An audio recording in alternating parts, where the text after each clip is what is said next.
Buenas tardes, docente. El tema que nos tocó hoy es el uso de las palabras.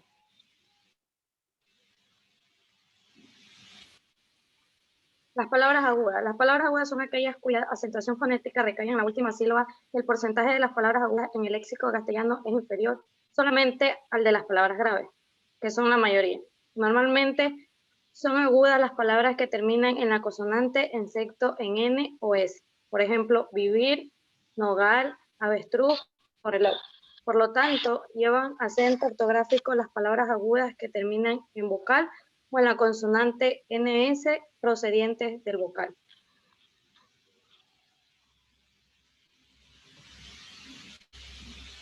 Por ejemplo, en las palabras agudas tenemos las que terminan en N, que son como acordeón, telón, adelán, sifón o tiburón. O las agudas que solo son sin tilde, que son capataz, arcángel, ciudad, entender o justificar. Las terminadas en S, que son además, patatús, tomás, compás o burgués. Y las palabras agudas, que son las que terminan en vocal, como café, bebé, colibrí, ají o consumé.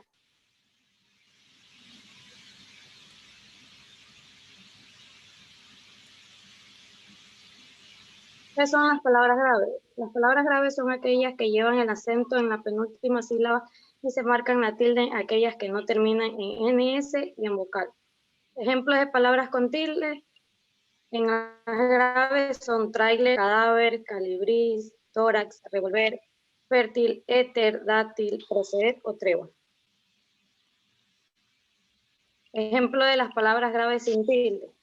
Una de ellas son muestra, mueve, nubes, nublado, colmillo, Colombia, comadreja, coma, abanico, abarratado o abarrotes, abasto.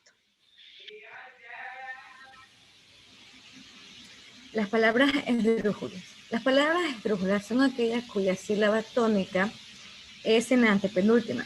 Este tipo de palabras siempre llevan tilde, como por ejemplo teléfono, célula.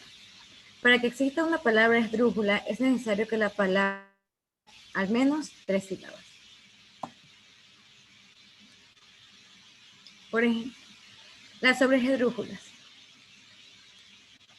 Las sobresdrújulas son las palabras que llevan acento en la anterior de la antepenúltima. La cuarta empezando desde atrás. La palabra puede escribir con una sobresdrújula, escritura preferente o con 2 sobresdrújulas. Por ejemplo, comuníquesela, díganoslo o tráigamelo.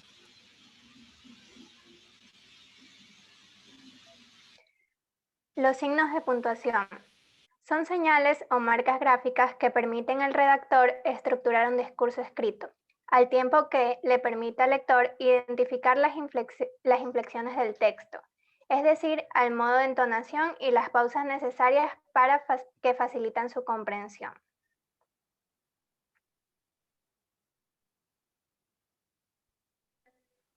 El punto seguido sirve para establecer una pausa respecto a una idea que continúa siendo explorada en el mismo párrafo. Cuando es la siguiente palabra, debe empezar con mayúscula. También es usado al momento de abreviar las palabras. Por ejemplo, después de unos cuantos golpes, comenzó a sangrar. No había nada que hacer para ayudarlo.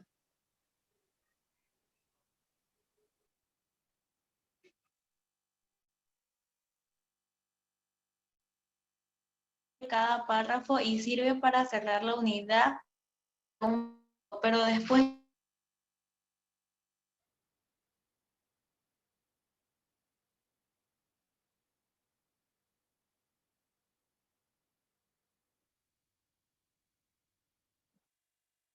estaba decidido a pasarlo en la costa. Ya había reservado un departamento. Me había pedido las vacaciones en el trabajo y tenía lista la caña de pescar.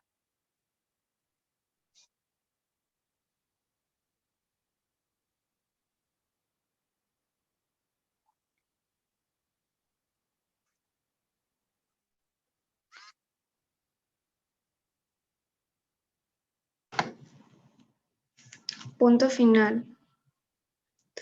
Aparece al final de una oración, sección o de un párrafo y también para hacer una división importante en el texto. Ejemplo, un amigo te cuida las espaldas mientras tú cuidas las de él. Ayer hizo frío.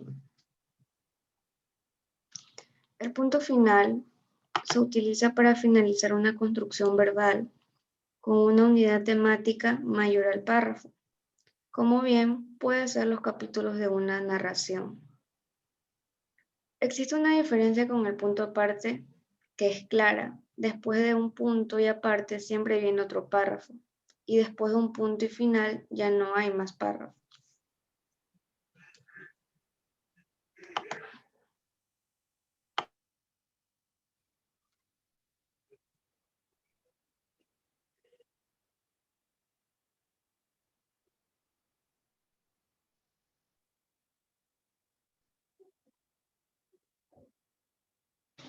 Coma es un signo gráfico de puntuación que normalmente indica una pausa breve,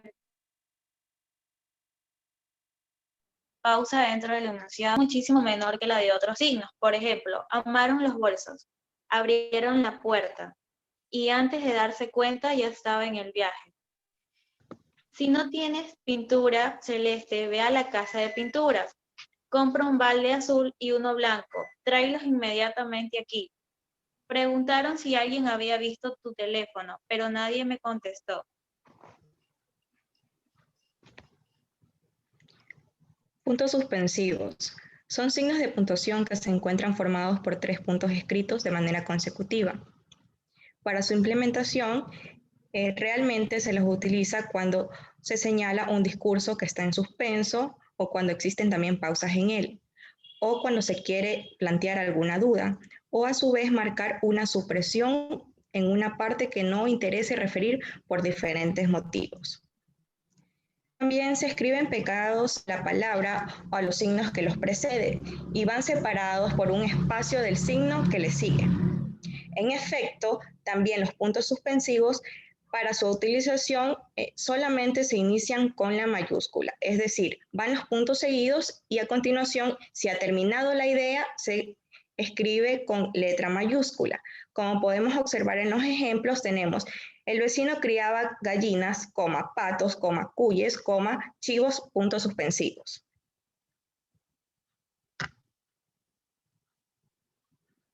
Dos puntos. Para los 2 puntos, como podemos apreciar la imagen, para su utilización se realizan de la siguiente forma. Se señalan expresiones textuales, se inicia para una enumeración, se introducen para una ejemplificación, para el encabezamiento de una carta o una fórmula de cortesía o al desarrollar y explicar el enunciado. Como apreciamos en el ejemplo, mis colores preferidos son azul, rojo, café.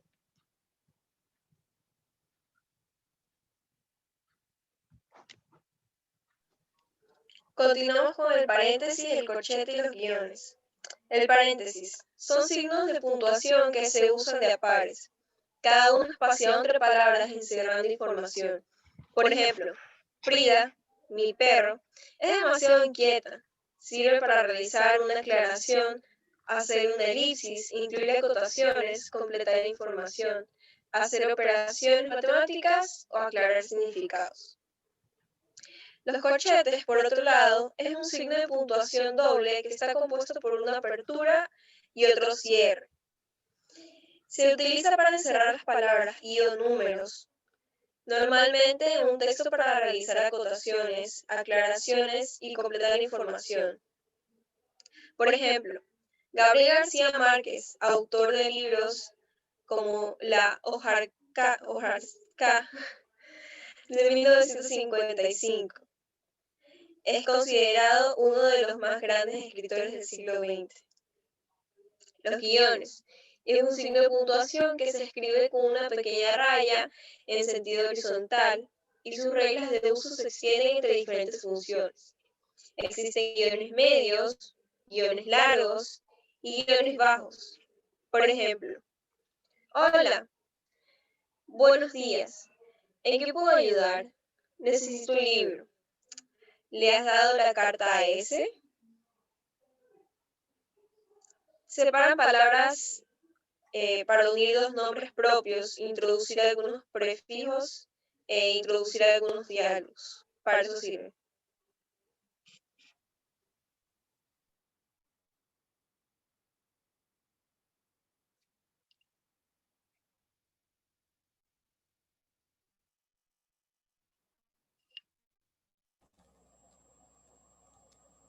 Signos de interrogación y de admiración. Signos de interrogación. Los signos de interrogación son signos ortográficos que se encargan de encerrar enunciados interrogativos, por lo que estos se transforman inmediatamente en preguntas. Cabe resaltar que al utilizar los signos de interrogación no se está afirmando o aseverando. El objetivo de estos es simplemente formular una pregunta de manera precisa.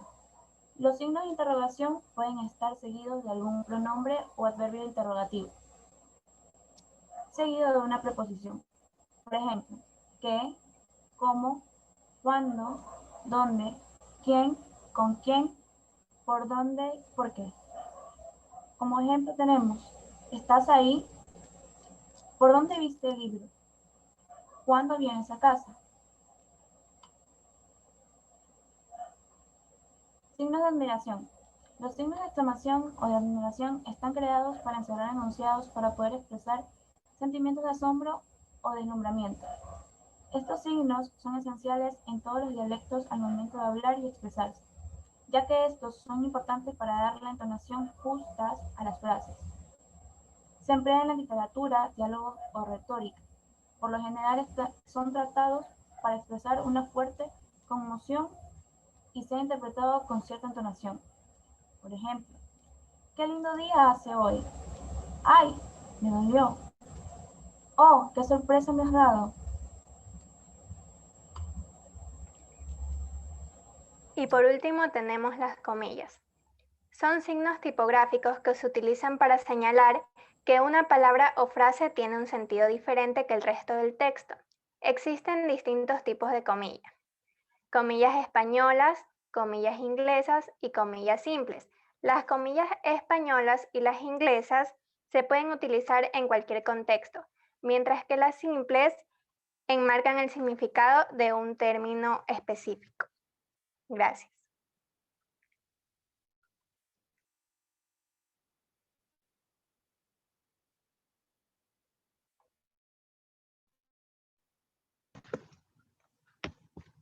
Ya está.